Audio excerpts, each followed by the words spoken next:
দেশি মুরগি তো নিতে পারতেছি না, দেশি মুরগির দাম তো আরো অনেক, 650 বলে দিচ্ছে, কেউ কেউ 500 বলতেছে, কোনো ঠিক ঠিকানা নাই বুঝছেন। আমি শেষ পর্যন্ত ব্রয়লার নিতে গেলাম, এখন ব্রয়লার বলে 280, তারপরে এখন ডিম নিতে আসছি, ডিমেই খাবো, ডিমে আসা শুনতেছি 50 টাকা হাল। এখন আমাদের জন্য খুবই সমস্যা, আমরা মানে কিভাবে যে চলবো আমি বুঝতেছি না। বাজার শাক সবজিও তো খুব দাম, এখন সব কিছু জিনিসপত্রের দাম অনেক বেশি বেড়ে গেছে, যদিও নিত্যপণ্য জিনিসের সব কিছুই যেমন একদম বাজারের নিয়ন্ত্রণের বাইরে।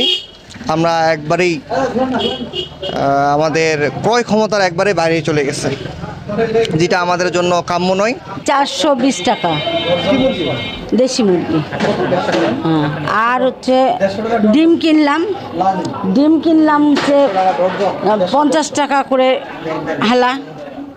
মানে এমন কোনো জিনিস বাদ নাই যে দাম বাড়েনি।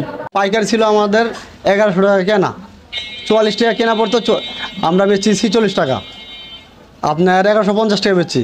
এখন আপনার কিনতে হচ্ছে আমাদের 11 টাকা 70 পয়সা, 75 পয়সা। আমরা বিক্রি করবো কয় টাকা? 50 টাকা বিক্রি করতেছি। খামার রেট বেশি, এই কারণে বেশি বেচতেছি, কারণ প্রোডাকশন খামারে কমে গেছে। অন্য জিনিসের উৎপাদন কম দেখে ডিমের দামটা বেশি।